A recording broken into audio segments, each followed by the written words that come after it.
Hello, welcome to Hope in the Light of Suicide. I'm Tammy White. I'm the founder of the Bobby White Foundation, and I'm here with my co-host. Good morning, everybody. I'm Bonnie Snyder. And we have a special guest. We do have a special guest in. So you see, guys, we are not at the table by ourselves. Today, we are thrilled to have our guest in the studio. And we'll get to introductions and, fasten your seatbelt, guys. This is going to be an extremely fascinating conversation, but we'll get to that. In the meantime, as always, when we start the show, we like to thank Rob and John here at WeBeam TV, for giving us the opportunity to, giving us this platform. We could not do this without them. We also want to thank you, our viewers, for tuning in with us every week. And, Tammy, what about our fundraisers and, the foundation? Things are really going to start winding up here really fast, especially there's going to be some really cool changes with the studio. So, and if you want to, help support us, there are so many ways to support us. Our kindest website where you can donate any dollar amounts, anywhere from $5 or however, there's even a spot you can choose your amount. So that's one way. We do have an auction on the foundation Facebook page. And I forgot to bring the painting today, but in a way I'm glad I didn't because I don't know where we put it. The acrylic painting that was donated by Carol Smith. You can bid on it in the comment section of that post, and I'll refresh the post so it'll come up closer to the top, so you don't have to search for it. And then there's also our t-shirts too that are available. And I just last night sent Gulfside Custom T-shirts, who are the ones that are doing the work for us, the second design. So we're going to have you'll have a choice, or you can get both. I see me. I'll have both. I'm a t-shirt collector. Yeah. You don't have enough t-shirts, right? Yeah, So. Me too. So, and again, Father's Day is coming up, and if you are gonna purchase anything from Amazon, I'm sure you still have time to get something before that day comes. Be sure to go to smile.amazon.com and choose the Bobby White Foundation as your charity of choice. And you can do that any time of year, all year long. And if it doesn't come in for Father's Day, you order it and show Dad the receipt. Yeah, exactly. It's like, I got you, Dad. You just extend Father's Day a little longer, is what it is.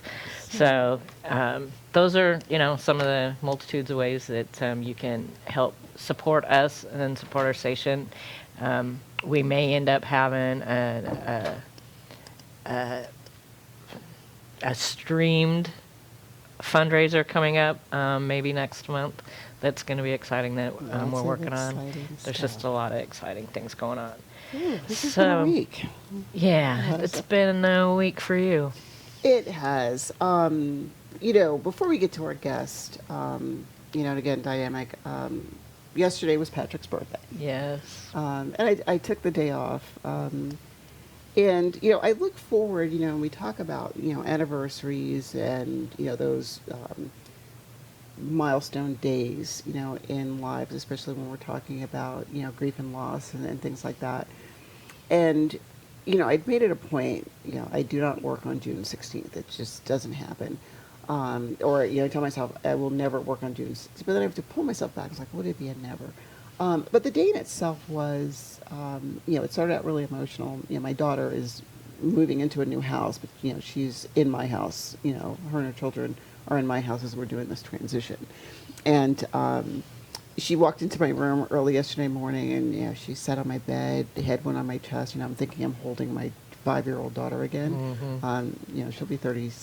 I always get her and Patrick's ages mixed up. She'll be 37 in December. And, it's just like the tears just started flooding. And then we called Carl, my oldest, and, he's on the phone with us, and we're all like, oh my God, he should be here.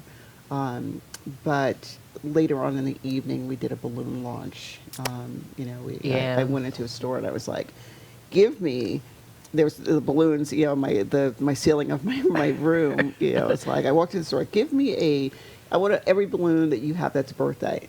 And, it was kind of put off because they had a bunch of girl balloons, but no boy, No boy balloons. And I was like, sons, we have, it's like, come on guys, there's sons too. But anyway, needless to say, we went outside and we sang happy birthday, and there we are, me, my daughter, and the grandkids. We launched off the balloons last night. It was really cool. I watched it. We did the Facebook Live. Because I did do it live, Yeah, yes, you it did the was Facebook nice, Live, and so- so that was neat. Because then it was like, oh, I get to see this now too. Yes, Yeah. yes, no, So we that was loved it. yeah, We that loved was it. cool. So, without further ado, let us introduce this awesome gentleman, that is, sitting to this is my right. This is like my military right.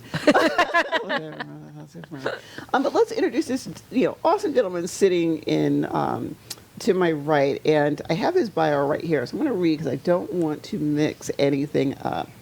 But we have in our studio today Mr. Rod Cunningham.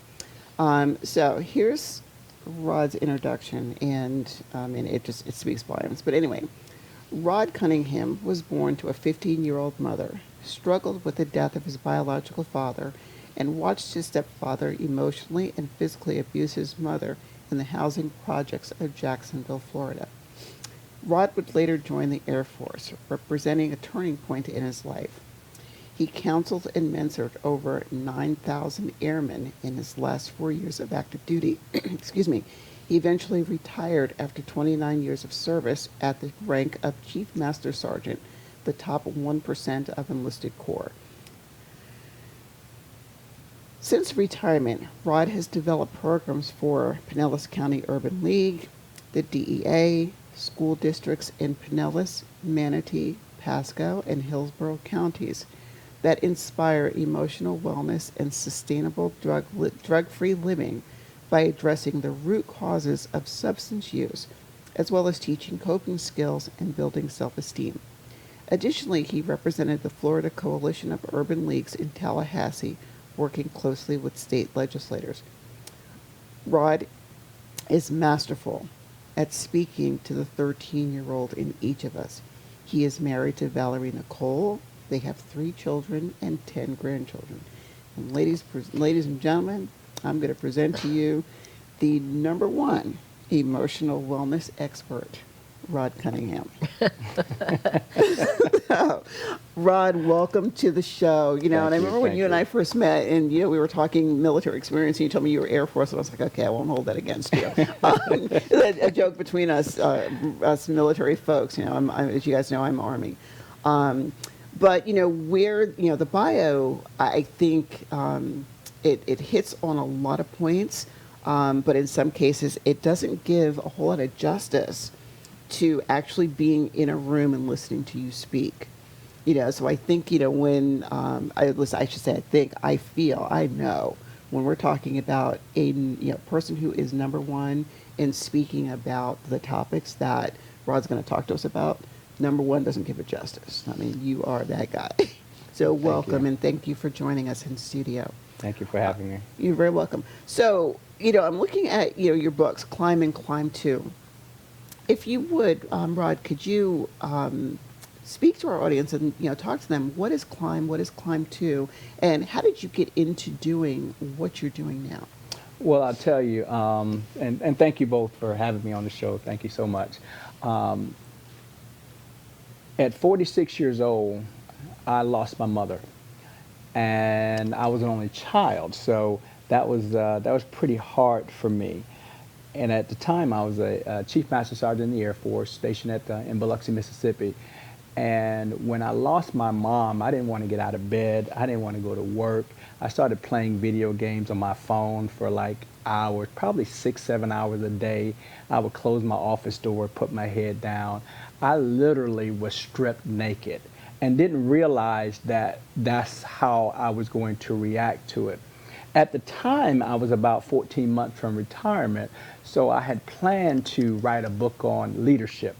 Well, that quickly went to the side, and because I was, again, stripped naked emotionally, I know I needed to climb out of that, and I needed to do it properly. And so I had a suicidal ideation, and I'm driving down the street, going to work, and I said, my dad died before I was born, my mom died, I'm an orphan, why am I living?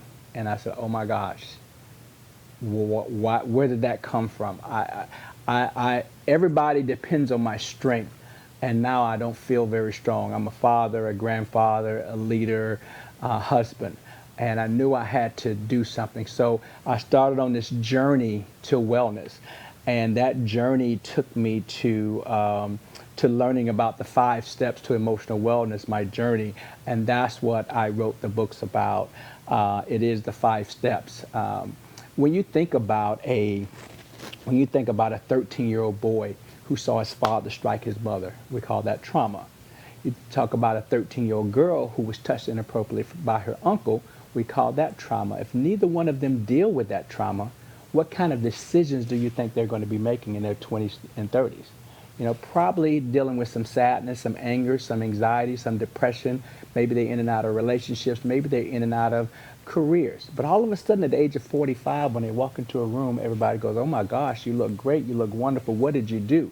It took them 32 years to stumble across these 5 steps to emotional wellness.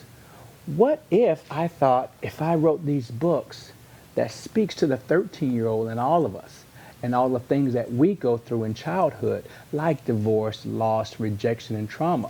What if we address those, and then I teach them those youth the 5 steps to emotional wellness, and they embrace all 5 steps by the age of 14? Now, how different will their decision making be?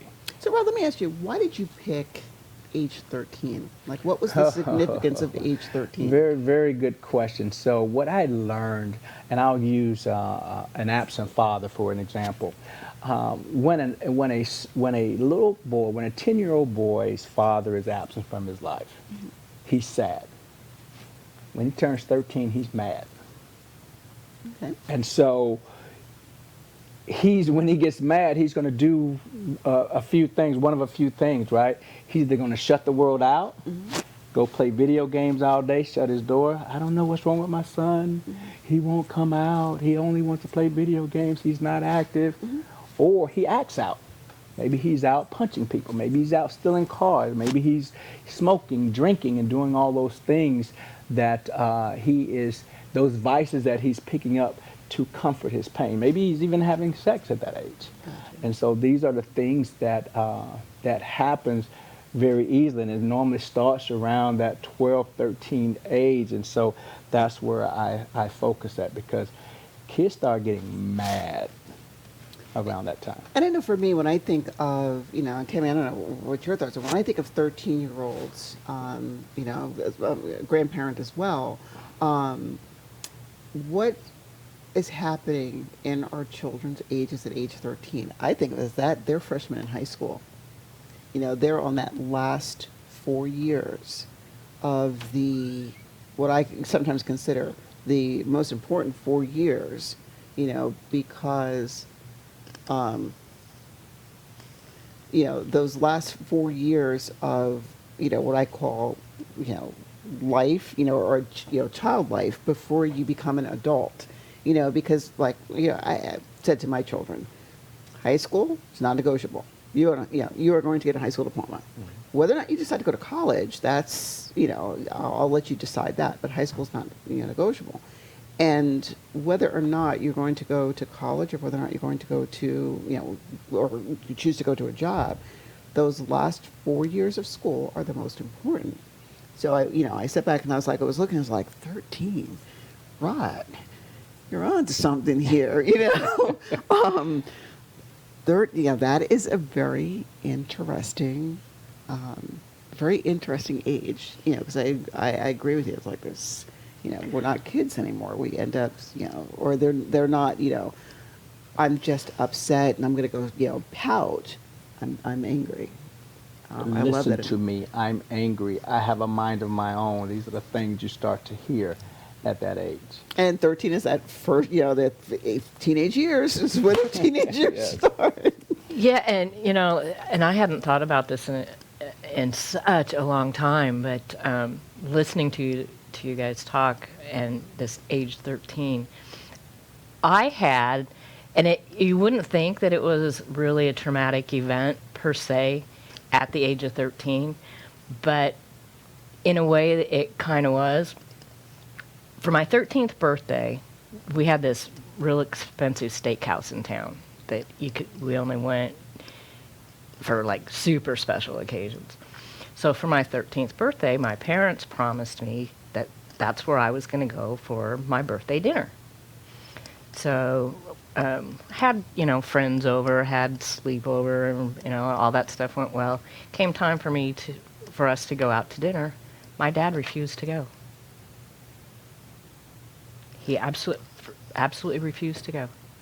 And so my mom and I went by ourselves out to dinner for my 13th birthday without my dad.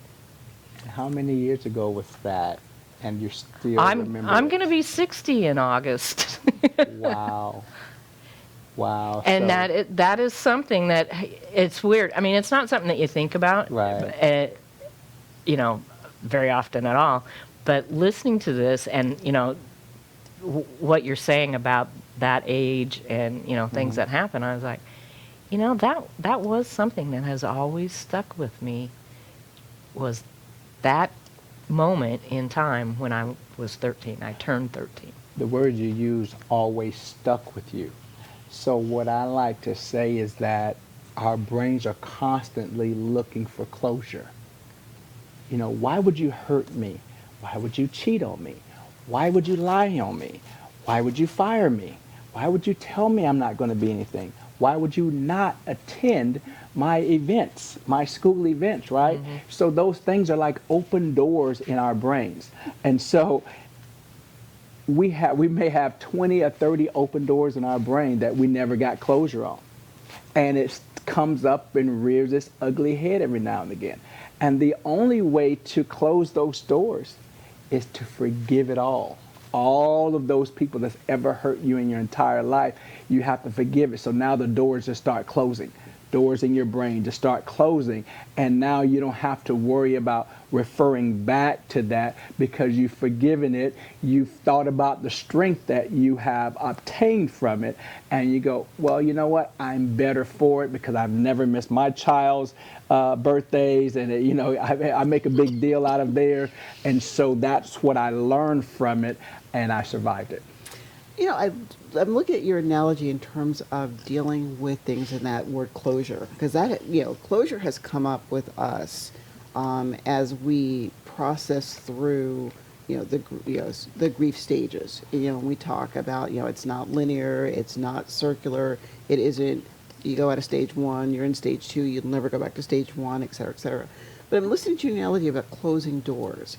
How do you reconcile, or what would you say to a person, I'll use myself, and Tammy as examples, who we've lost loved ones to suicide. We've lost, I've additionally, lost Patrick to substance misuse, which we question whether or not it was a substance misuse masked by, a suicide. That word closure, for a lot of us, becomes a stickler point. Even for me as a mental health professional, I find myself walking a bit of a line in some instances as it relates to closure. And when I hear you say, okay, if this door closes, it's not something we have to deal with anymore. If I'm understanding, what if I heard, if I'm interpreting what you said. How do you close a door completely, or can you ever close a door completely on trauma or grief? And if not, how do you deal with that? So when you say close and not refer to it anymore, that's not what I'm saying. I'm saying we're removing the emotion from it. Okay. Right? So you're still, we're always told, you can forgive, but you can't forget. Well, by forgiving and removing the emotion from it, remembering it does not trigger the sadness, the anger, the anxiety that comes with that memory. So that's the key, is to forgive it. Because sometimes we haven't forgiven our loved ones who passed away or who may have died by suicide. We haven't forgiven them yet. And so going back to forgiveness and closing the door, and then how do you celebrate them? Right? You know, you did the balloon thing, right? You know, to celebrate his life. Not mourn his death. So we're not talking about, you're talking about the day he was born and not the date that he died. So that's what you celebrated. So it's so key to celebrate them. And another thing you can do is create a scholarship in his name, a memorial scholarship. And then invite his siblings and the grandchildren. Everyone comes out to give out that $500 scholarship every year, right? Create a nice certificate, put it in a frame so that now your son's name hangs on somebody's wall in college. Kind of like what Tammy did in creating, you know, the foundation in Bobby's name. Purpose. You know. Yes, you created purpose behind it, so it helps. So now the memory is all about all of the wonderful things that have come since the passing.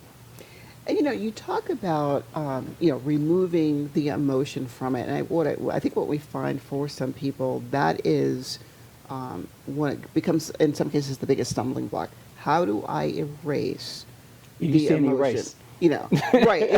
But, you know, and now when we hear this, you know, how do I erase the emotion? Because what I find, you know, sometimes, and, you know, you can speak to this, where, you know, we look at people and say, okay, let's talk about, you know, emotional regulation.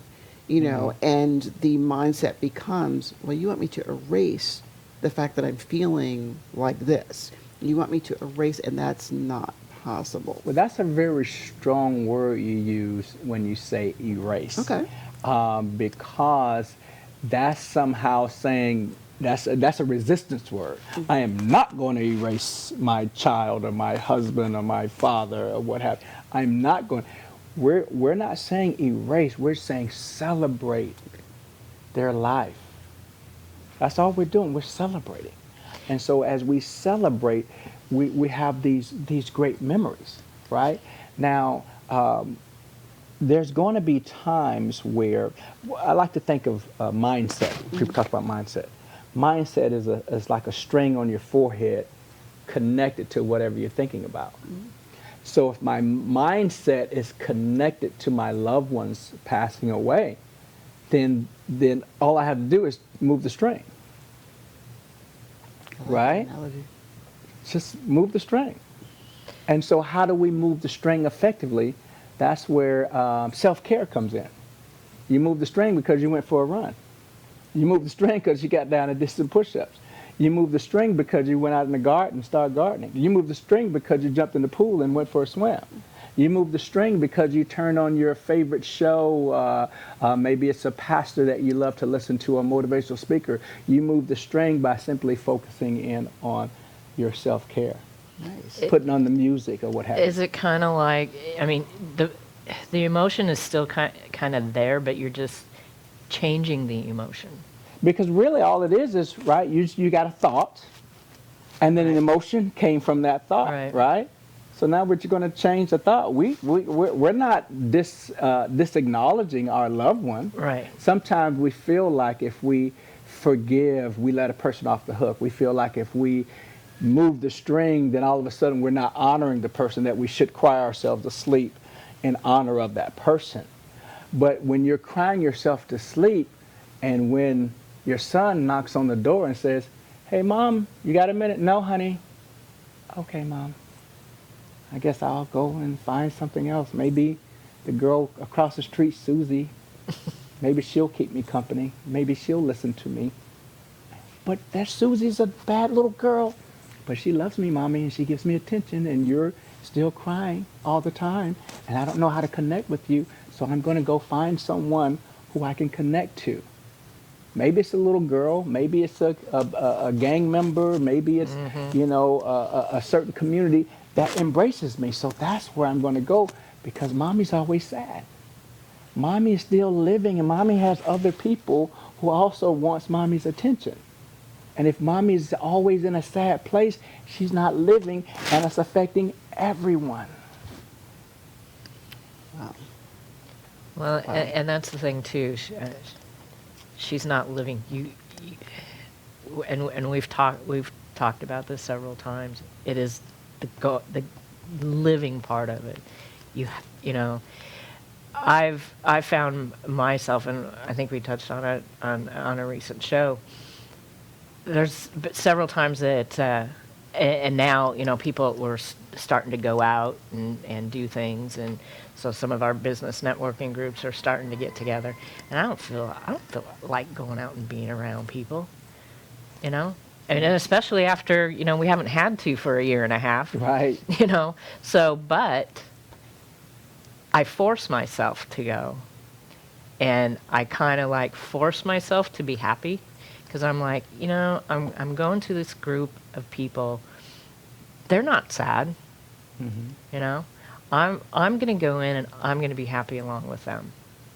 And then it just kind of naturally happens, and then you find out that you feel it actually, that you're happy, and you're with this group of people that are happy, and you're enjoying yourself.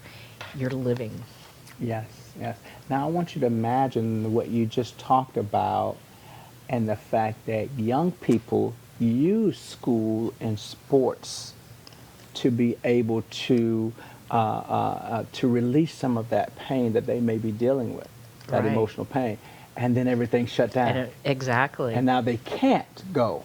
They can't act silly and goofy in class or look at their crush that they, nobody knows that they have it, but it makes them happy to see her or him, right? Right.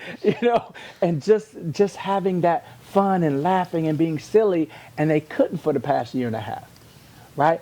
How is their emotional health? How are they dealing with their emotional wellness as far as the middle and high schoolers? And it's, even though that they're going to be either they have already been able to go back to school or will be able to go back to school, that stress and trauma that has happened over the last year and a half is going to be with them. And it can't be ignored. No, it can't. We've lost teens to suicide during this time because people didn't see it. Mm-hmm. And it is something that's going to continue unless, like you said, you can't ignore it. These kids, and especially at that age, it is going to affect them, and it needs to be dealt with. I was taking a mental health first aid course probably about 4 years ago, and the instructor talked about how her son at 16 died by suicide. And she just could never understand. It took her a long time to understand why he did it. And so I'm sitting in the audience because this is what I do. This is the business that I'm in. And I'm sitting there going, I wonder if she got a divorce. I wonder what's going on. I wonder what her son saw between his mother and his father. I wonder if that had a lot to do with it. Then my mind went to trauma, if there were no trauma and loss, if there were no issues with the parents. And so as she continues to tell the story, she said she had gotten a divorce, and her husband was estranged, and her husband was not coming around very much for the son, and the son saw fit to make the choice that he made. And so I think we should know what those things are. What are the red flags? And so I talk about 4 of those in the book. I always say the 4 things that will break any person's heart. I don't care who you are, it will break your heart. And so those are the 4 things. So if you just keep piling on one of these 4 things, it becomes a one more thing. How many of us have said, I can't take another thing? I can't take one. Boy, can you understand what has gone on with me in the last 3 years? If one more thing happens, I don't know if I can take it. Dying by suicide is not a one incident. It is a one more thing. Yep, it's just stuff exactly. that piles and piles and piles on without any relief. My friend Gary White from Gary White Training, he talks about a bucket. And he says, as things happen, your parents divorce, your bucket gets filled up. about a quarter of the way. And then all of a sudden grandma passes and your bucket gets more filled, and and your friend gets killed in a car accident and it fills some more. And then you're rejected, in a relationship, and now it's overflowing. And as you talk to people, as you go through life, you're bumping into them and spilling all of your stuff onto people because you have not created a spigot to relieve some of that. And so that's what the book talks about. It gives you the things that's going to release some of that water so that you're prepared for life's next event.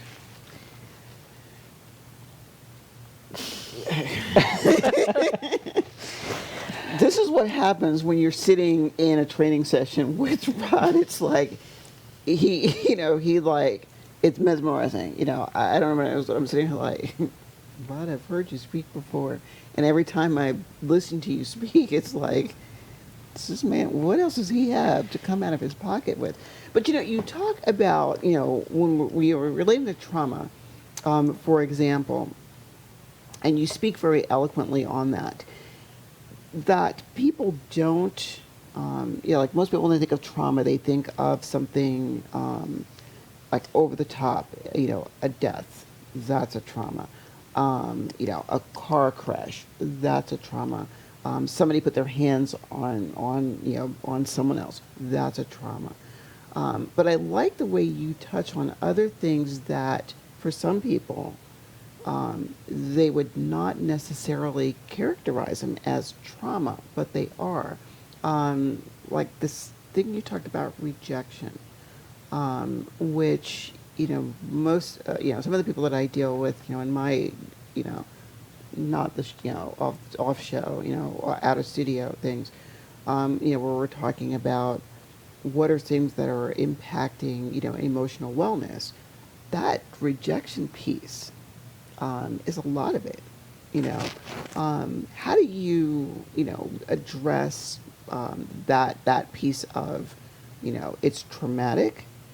We see, we may see it as trauma, but someone else doesn't see it as trauma. How do you address rejection? So when a person, nobody likes to be rejected, right? And so when I speak about rejection, I'm talking about being bullied by your siblings, by your friends at school or your peers. I'm talking about your very first breakup. Because when we decide at 15, 16, 17 and get into a relationship, we give it our whole heart. And so that's the first time we gave it our whole heart, and our minds and our dreams go with that heart.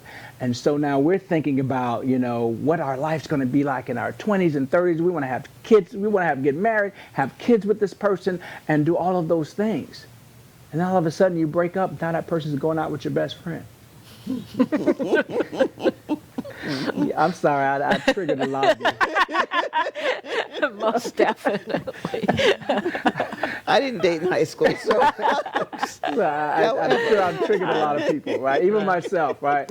And so we remember our the first person we went out with more than we do the third person we went out with. We could probably remember their phone number, with their mom, their address, their mom, dad, sister, brother, cousins, all their names. We probably remember all of that. And we're, in our 40s and 50s and can remember that because that was a special moment or a special bond that was broken. And that kind of drives our decision making. That first heartbreak drives our decision making with love, in the future. So rejection is huge. Also, rejection is also systemic racism, right? So if I'm being rejected or looked down upon because of the color of my skin, which I can't do anything about, I need counseling for that, right? I need to talk to somebody because that's just another thing that's pushing me down, right? So let's say that I have, the four things. Let's go over the four things real quick. The four things are parental abandonment. So that's if your mom and dad, they break up or they were never married or they don't tell you that they love you and that they care about you. That's what we call parental abandonment. It's the first heartbreak we have. Number two is loss. Grandma, best friend. And if I had to rate the loss of the heartbreak from loss, I would say the loss of a child is traumatic. It is, I mean, whether that child passed away last year or 40 years ago, it is huge, and nobody really understands the pain that a parent goes through when they lose a child, and how it changes their outlook on life, and how they change how they communicate with other people, because they don't feel like anyone will understand. So it's the loss of a child, then a spouse, then a parent, and grandparent, and then a best friend or sibling. Those normally kind of go hand in hand with the amount of pain that one experiences from losing them. And we're not really taught how to grieve, and I'm sure this show's probably helped a lot of you do that, but we're not really taught how to do that.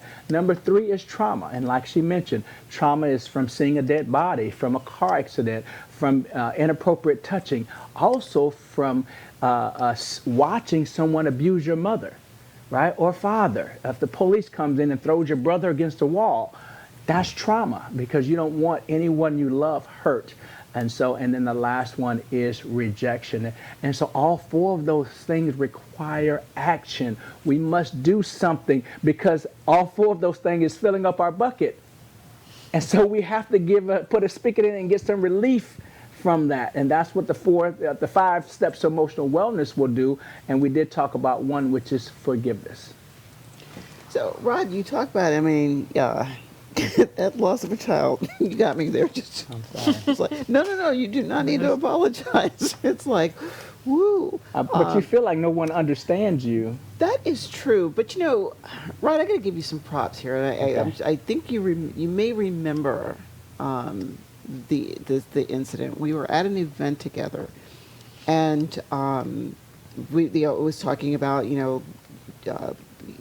loss of children and whatnot, and somebody had said something, and they were, can we get, I think they were asking for a photo op or something like that, and For anyone that's lost a child. yes, to come okay, up- you come know up to the you know what I'm stage, talking yes. about, and I was sitting back, and Rod just very, I'm trying to think of the adjective that I want to use, because it wasn't like an in-your-face kind of thing, but he very gently said to, somebody up front, what about her?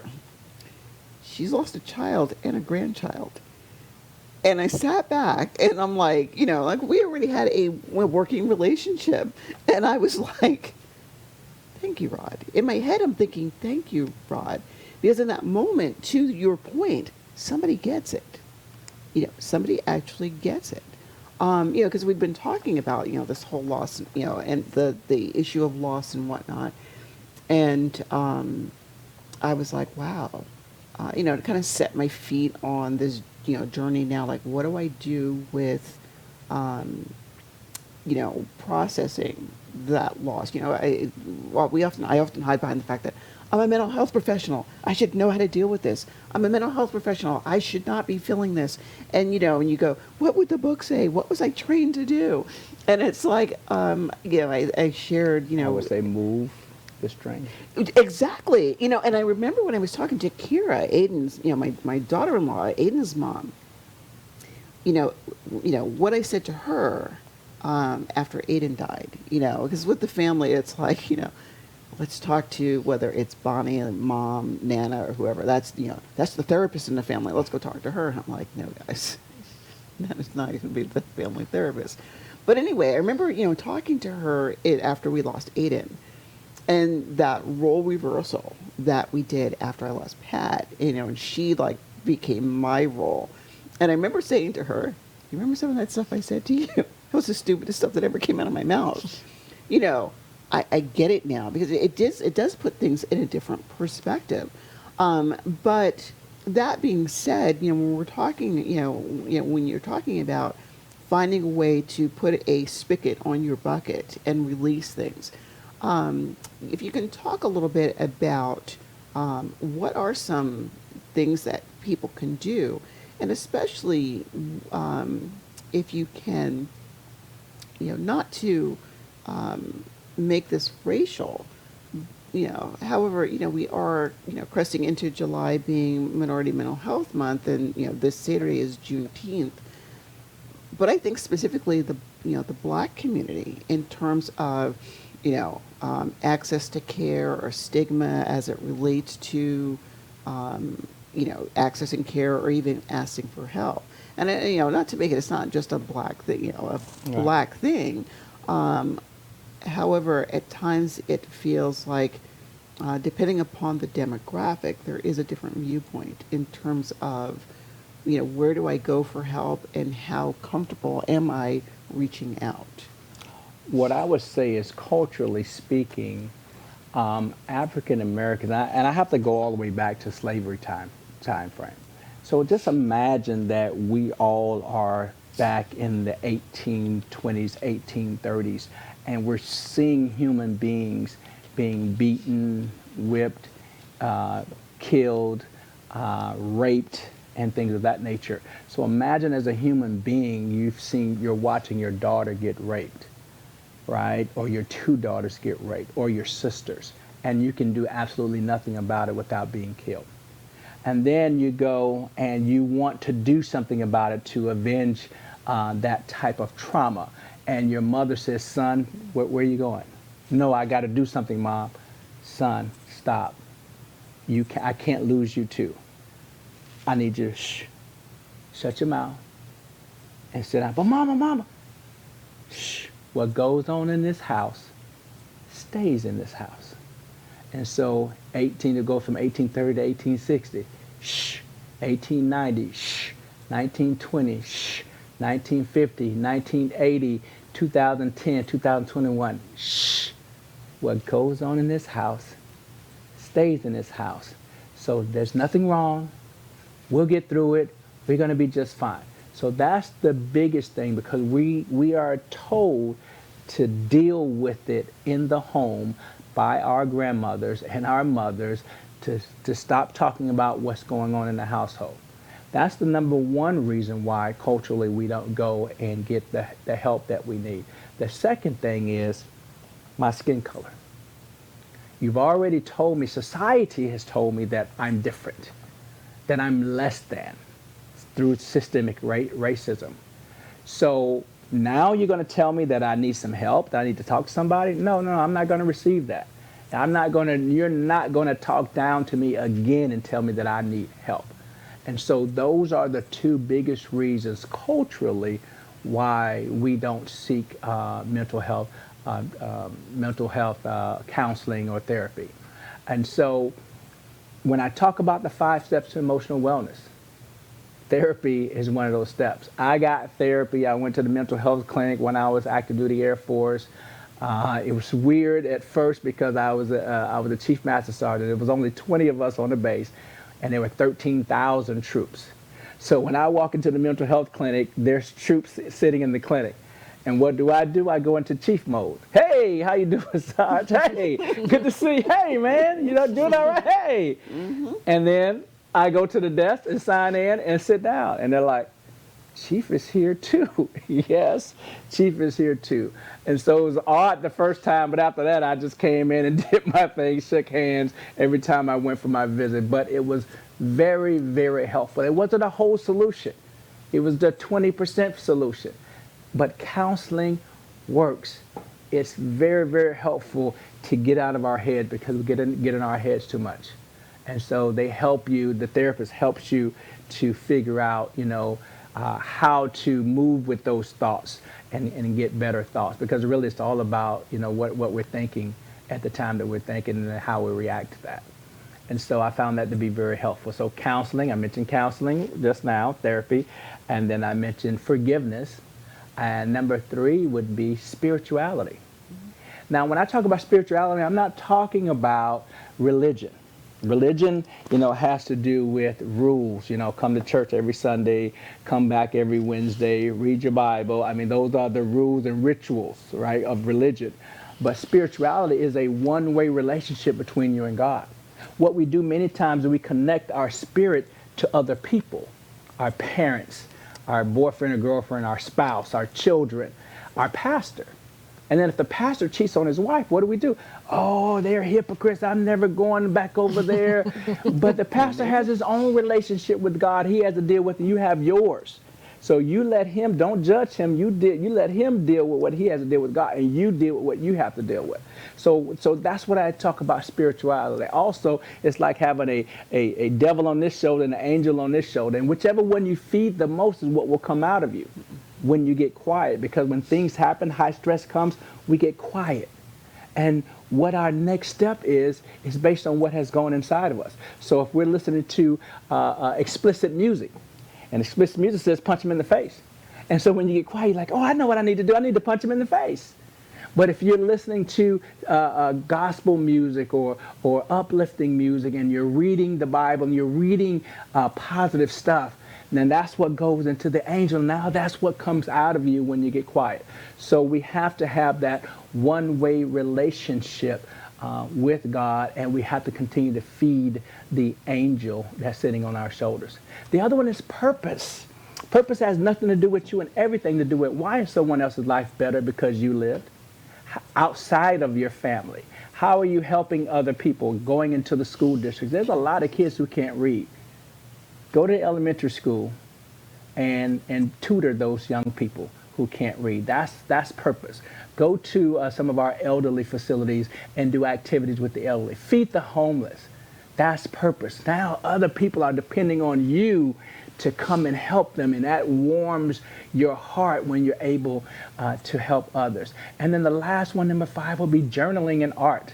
A lot of us journal, but some people will tell me, I can't journal. I can't put those things on paper because my mother always said they never have a paper trail for the stuff that you're going through. So she refused, even though I've done the research. All the stuff that I talk about has been researched. It is evidence. I use evidence-based practices for my books and so on and so forth.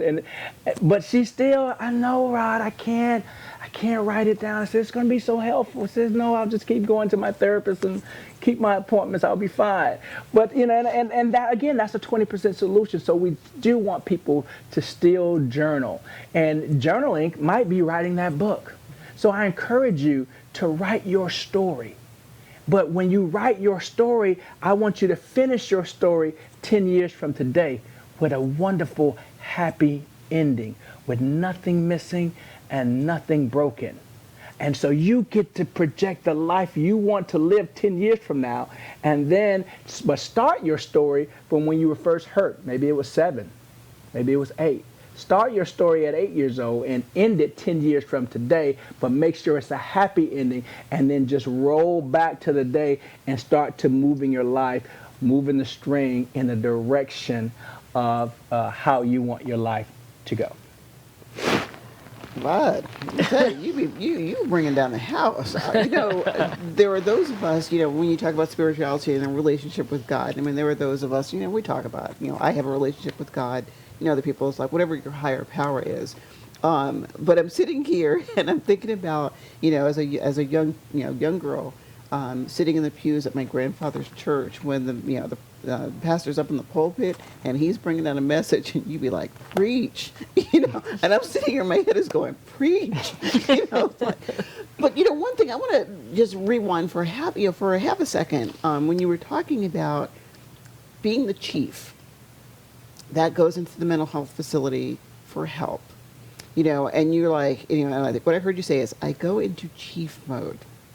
Because one of the other things that we deal with in talking about whether it's substance misuse, mental health, suicide, and Tammy and I, oftentimes as we're doing an intro, before we get into our discussion, we talk about this is a difficult conversation for some people to have. But I'm hearing you say, okay, so Chief walks into this mental health facility, Chief goes into chief mode, and a part of me was like, well, how much of that has to do with stigma? Because I sit back and I think about, of course I'm, on the Army side of the house, we joke and say the Army's the bitter branch. No, seriously. But, when we're in these leadership roles and we go in and we're seeking help for ourselves, and we're looking, it's like, here's these junior NCOs or these junior, airmen or soldiers or, Marines or whatever, and they see, Sarge, Chief walk in. Was there ever a time where, I sit back and I was like, how many of these individuals would think for a moment that I'm in here for me. How many of these individuals that are sitting here think that I'm in here because I'm supporting one of my troops? Or I'm in here because it has something to do with one of my troops and not me. The same way after, Patrick's death, when I'm doing, my presentations on, substance misuse and whatnot, I started off with an interview that I did. And I don't, tell them, well, you're going to see the interview with me. You're going to see a short, 3-4 minute clip, and we'll talk about it afterwards. And then I kind of sit back and I play the clip, and it's interesting to watch the faces, like the vibe in the room changes. And after it's over, I was like, what did you notice about that? And I hear, that was you. And I was like, precisely. So how did you as chief, well, let me ask you, I don't want to presume, but did you feel stigmatized as, I'm chief, I'm supposed to be like the person who has all my ducks in a row. I'm not supposed to have issues. What are my airmen now going to think of chief being here for help?